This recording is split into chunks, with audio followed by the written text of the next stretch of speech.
morning, everybody.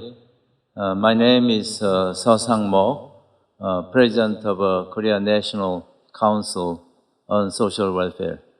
My council is very happy to co-host this very important conference along with the Hanyang University, Stanford University, and the Joseon Daily newspaper. The topic of my talk today is widening inequality and policy responses in the post-corona era. There are many problems we faced during the outbreak of the COVID-19. And one of the most serious problem this created was it's sort of the worsened inequality state of many countries, including Korea. I will cite the one paragraph from the book titled COVID-19, The Great Reset. It was published by the World Economic Forum, and Klaus Schwab, who is the chairman of the Davos Forum, he's one of the authors. I will just read this paragraph for you. The rising inequalities, a widespread sense of unfairness, deepening geopolitical divides, political polarization. These are some of the major challenges that existed before the pandemic. The corona crisis has exacerbated them all. The pandemic represents a rare but narrow window of opportunity to reflect, reimagine, and reset our world. The absolute prerequisite for proper reset is a greater collaboration and cooperation within and between countries. This paragraph clearly emphasized the problem of the deepening inequalities, and to solve or to remedy the situation, what we need is a very strong collaboration and cooperation within as well as between countries. These are the sort of the sequence of my talk this morning. The first, I will talk about the present status of inequality in the world as well as in Korea as a characteristic of post-corona era widening inequality. Then the second part of my talk will deal with the policy responses. I will begin with the public sector policy response, focusing on the strengthening the social safety net in the country. And then I will go to the private sector response, emphasizing promotion of social contribution activities. And in conclusion, I'd like to emphasize what just Eric Nee just said before me, importance of collective impact as a sort of a secret recipe for solving social problems such as widening inequality. Okay. This one I already mentioned that one of the major problems we face in the post-COVID-19 era is the widening inequality. And this issue was raised first by the OECD. I have these two reports. The first report came out in 2008, titled Growing Unequal. And the second report came out in 2011, Divided We Stand. From the title, you can see that they're raising these inequality issues from the OECD level, and they presented a lot of statistics showing the fact that the inequality has been worsening in most of the OECD countries since 1990s. Okay? Then there's another book titled The Capital in the 21st Century. This came out 2014, and the author of this book is Thomas Piketty. He's a French economist. He became world famous by writing this book. This book was translated into many languages, including Korean. And this is one of the comments he made in the interview recently about COVID-19 outbreak. He says COVID-19, it could be an opportunity to make fair world. What he means is because of the COVID-19, inequality issue will be very urgent in many countries, because many people and politicians feel this issue is very urgent. He says that there is a greater possibility for the politicians to take actions in terms of policies to improve the situation. Okay? These are some of the tables he presents in his book.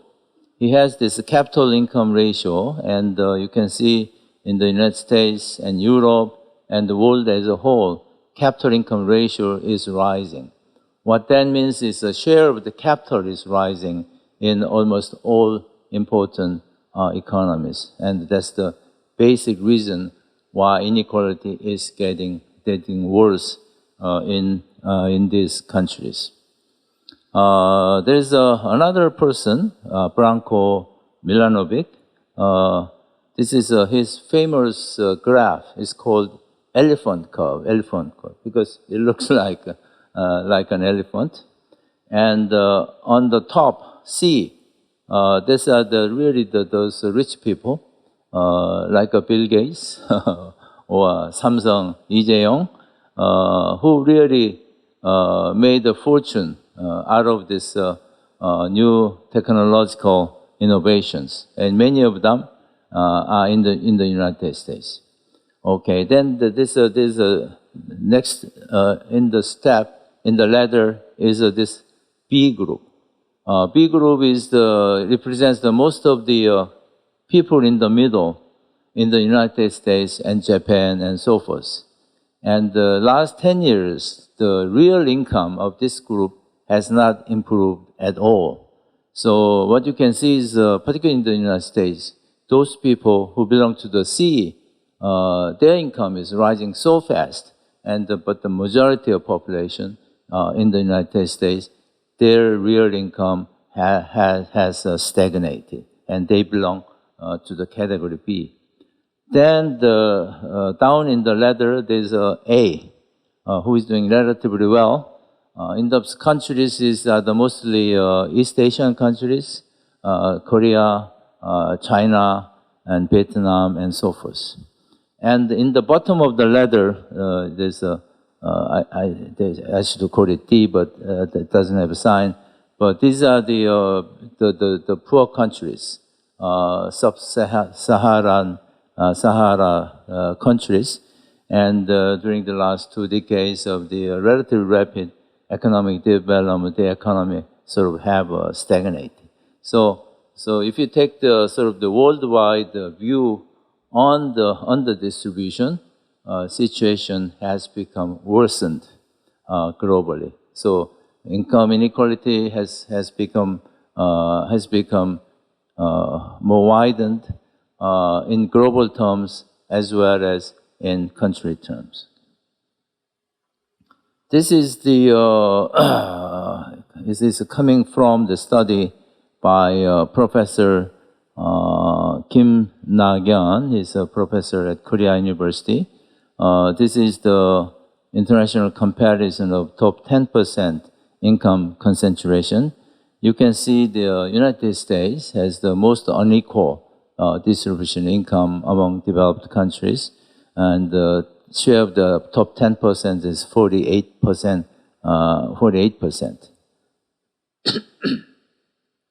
And Korea is 45.5%, and Japan 40.5%, France 22.7%. I don't have numbers in the Nordic countries, but their number I'm pretty sure quite low.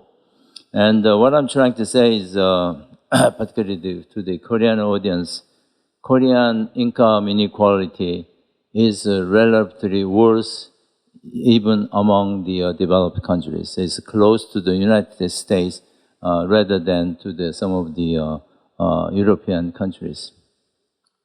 I've been dealing with this income distribution issues for last 50 years. I wrote PhD dissertation on the relationship between economic growth and income distribution. And 20, 30 years ago, Korea's level of inequality was relatively better, even among the developed countries. But as you can see, as of 2012, Korea's income inequality doesn't stand very well by the international comparison. Okay? This is sort of just extension of what I said. This is the sort of share of the top 1%. It shows basically same trends as a share of the top 10%, okay? And because of the income inequality is one of the reasons, but also there are other political and social reasons, but social conflict, level of social conflict is worsening in the Korean society at the present time. There was a survey done by the Ministry of Culture and Sports and Tourism, and they take this sort of survey every year, and about 9 out of 10 Koreans feel they are very seriously aware of the economic polarization problems. And you can see in this graph on the left, the percentage of the people who feel this economic polarization is worsening, is rising last several years. Okay? And also the graph on the right is the the percentage of the household who feel they belong to the middle income class. And you can see that the middle income class, those people who feel they belong to middle class, is coming down from 43% to 35% during the last several years. So it's not just objective data on income distribution that is deteriorating. Actually, people feel that this is very serious issues. That's what this survey shows.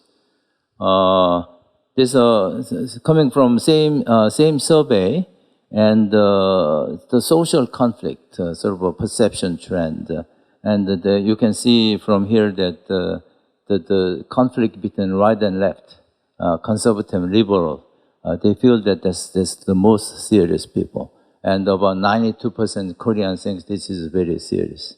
In terms of the income distribution, about 77% of Koreans feel that the gap in income distribution is a serious issue. Okay. As you know that because of the COVID-19, the many countries, the unemployment situation has deteriorated. And Korea is not an exception. You can see that last 6 months, the unemployment rate has been rising. And in the United States, the situation is more serious, okay? And Japan is also same thing.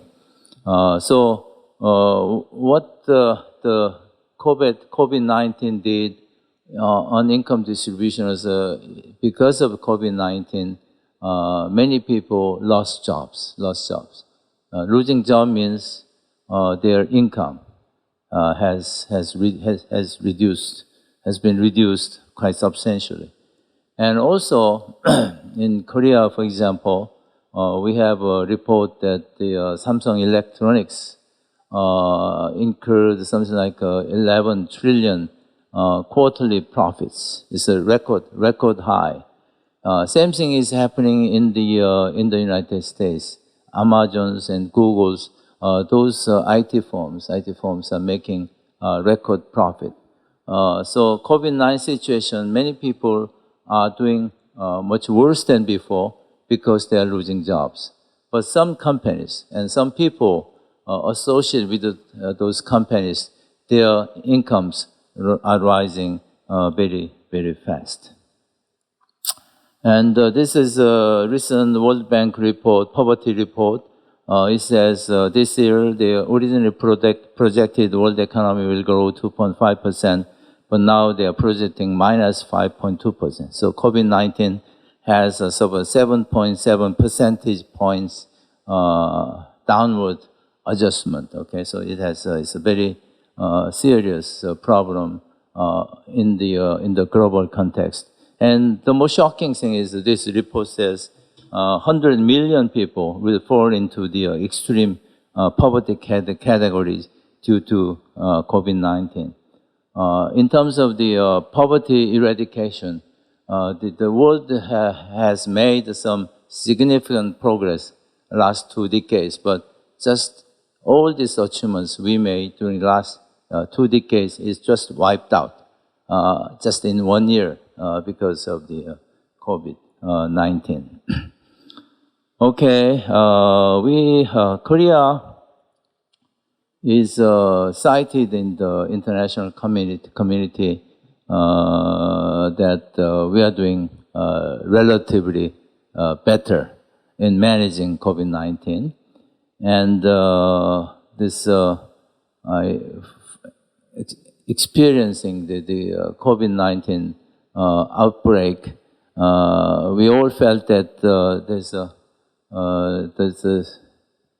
really extremely important value of the community, because we cannot meet people, we cannot shake hands, we cannot have a dinner together and so forth. So COVID-19 reminds most of the importance of the communities. And also the economy is breaking down because international travel is almost has stopped. So in the process, we also felt the really importance of globalization for the economy. And in the case, one of the important reasons why Korea was successful was sort of the professional competency of the medical personnel, and also the BT and IT industries. And another thing I was very surprised is that Korean people have a very civic consciousness. People sort of cooperated. In some of the European countries or United States, people protest against sort of the social distancing, but we have full cooperation from the general public. Just like you here, everybody wears the mask, even when they go to climb the mountains. There,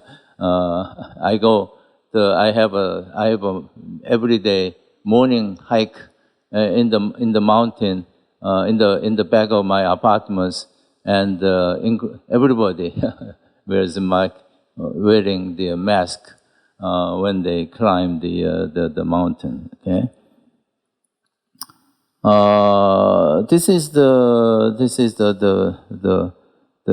person who wrote the Homo sapiens. He's a famous historian from Israel, and he thinks that also same thing is a great opportunity to cooperate, because to solve the problems of the COVID-19 nationally and internationally, what we need is cooperation. So we can, I mean, this is a disaster, but we can take advantage of these things, and we can sort of form the more cooperation within the countries and among the countries. And Eric Nee mentioned of the importance of the collective impact. So this COVID-19 will really opens up sort of the new world, new field for the collective impact. This is another person, columnist Thomas Friedman, and he also says same thing. Yes, also says same thing, and he says the world may become a little more socialistic. So the role of the government will rise, and the importance of the income redistribution policy is realized by the politicians. We all these people from different backgrounds are saying same thing. That's exactly what Eric Nee says at the end. Okay. Now there are sort of two ways: the public sector response and private sector response. I said a lot of things in the presentation. Because of the, I don't have much time, the public sector response, the most important thing is the strengthening social safety net. And in terms of the private sector response, most important thing is the activating the social contribution activities. I will go through just quickly, and I will skip all those things. One of the problems is that we have, in many developed countries, like Korea, we have a social security system. But social security system is based on sort of based on employment system we have, where a person goes to one company and work there 20, 30 years and retire. But the fourth industrial revolution clearly shows that kind of the stable employment pattern may not last in the future. So, and also we have this COVID-19 situation, and all of a sudden, many people got unemployed. So it's very difficult to tackle these new issues with the existing social security system. And one of the reform we are talking about in Korea is how to cover those people who have a relatively unstable employment status. And so many people are advocating social insurance system for all, okay, for all. And Korea Tax Administration has a good record of the income of everybody. So Korean sort of centralization of the various social insurance based on the tax information of the National Tax Board. And but one of the problem with this is many of the social insurance, the company pays usually half of the insurance premium, but many of the self-employed government, maybe the government has to pay, help these people in terms of making contribution to the insurance premium. So what that means is this reform will result in the greater the burden for the government. So that's the most sensitive issue, but we are discussing in Korea at the present time. Okay.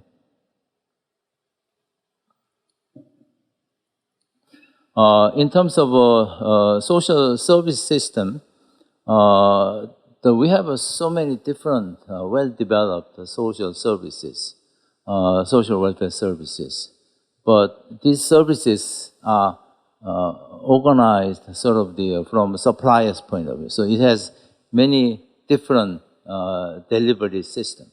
So there's a need to make a reform, to make it more simple, make it more integrated, make it more sort of customized to the individuals. So we are also talking about these reforms, and my council is undertaking study of the how to build a new system in the face of the Corona-19 and the fourth industrial revolution. So there are many technical issues here which I mentioned in my presentation, but I'm not going to talk about those details. And recently in Korean, particularly in the political circle, there's a lot of debate on the universal basic income. I was interested in this subject 5-6 years ago, but I really didn't expect time will come so soon that most of the politicians have showed their interest in this idea. And the people who people who like myself, who have a relatively favorable opinion on this thing, is that this system is very simple, very simple. But it requires a lot of money.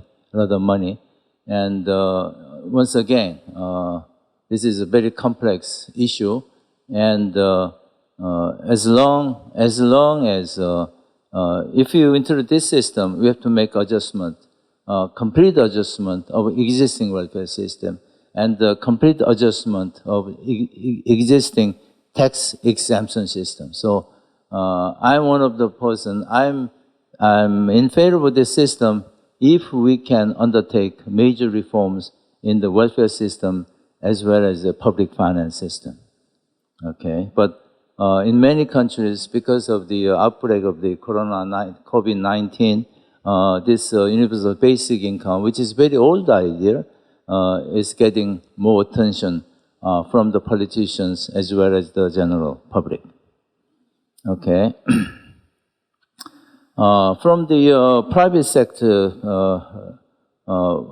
perspective, I think the most important thing is how to promote social contribution activities. And there is something called economics of happiness. And there's many studies done by psychologists as well as economists. And their conclusion is very simple. We feel happiness when we think we are doing something meaningful. And many people feel they are doing something meaningful when they help others, okay? So my argument is, why don't you be happy through sharing activities, okay? So if you make a financial donation, or if you participate in the volunteering activities, all those things will make you happy. And in that way, the private individuals can contribute in this age of widening inequality, okay? And there are many studies. There's something called oxytocin. It is another name for this love hormone. And they have a sort of a blood test before the activities, after the activities. And people who are making this social contribution activities, if you take the oxytocin test, it clearly shows that they have more oxytocin. That means they feel happier by making social contribution activities. So this is, I'm just drawing to your attention the basic conclusion. And social CSR, corporate social responsibility is a very important issue. And it also, many people clearly argue that the company will be better off financially if they undertake coherent CSR activities. So what they say is basically social contribution activities benefit the companies in terms of financial the performance. So what I'm saying is social contribution activities by individual make them happier, okay? And social contribution activities by the companies will benefit that companies even in terms of the financial outcome from the middle and long-term perspective. Okay. So I will finish my presentation by emphasizing why collective impact is important, why this is a secret recipe for solving social problems such as widening inequality. I will go back to the basic factors why Korea was successful in managing COVID-19. And this was really the perfect example of the collective impact. Government did its part by devising medical insurance system and the long-term care insurance. It's one of the few countries in the world who have the long-term care insurance. And for example, corona test in Korea and the treatment by hospitals is all free, all free. It's all financed by either of these two insurances. That's one of the reasons why Korea was able to contain COVID-19 relatively better than other developed countries. And also, we have these medical communities, doctors and nurses, their professional competence is very high. And also, in the case of the COVID-19, they really showed the full sort of devotion, and they really, in terms of performing their duties as medical experts. And also, I noticed that the central government, particularly those people who are dealing with these issues in the Ministry of Health and Welfare, and also the local government officials, they acted very efficiently and very promptly, and that's one factor. And also, we had a full cooperation from the general public, so-called mature citizenship. Everybody is wearing masks, everybody is cooperating in social distancing, and there's absolutely no hoarding of the essential products. And so combination of all these four factors was the major reasons why we were successful, and this is very much in the spirit of the collective impact. So collective impact approach has resulted in big success in Korea in terms of managing COVID-19. Okay, I mentioned at the beginning of this presentation widening income inequality. And tackling this inequality issue is very complex. There are so many things government has to do. There are so many things private sector can do.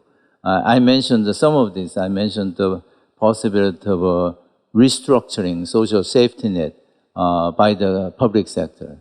I talked about activating the social contribution activities by individuals as well as companies. And all these things is organizing all this effort from public side and private side requires collective effort. And that's the reason why some of the scholars of these days, they emphasize COVID-19 is a headache problem, but it can be a sort of opportunity to undertake some of the policy measures necessary, which are based on the spirit of the collective impact. And my council, Korea National Council on Social Welfare, we sort of represent the private welfare sector in Korea. And there are so many institutions, I said, in these areas. And we are trying to organize sort of coordinate efforts, particularly in the areas of the activating private and company contribution, social contribution activities. And in that spirit, I'm very happy to make a keynote address here in the areas of the widening inequality and collective impact. Thank you very much.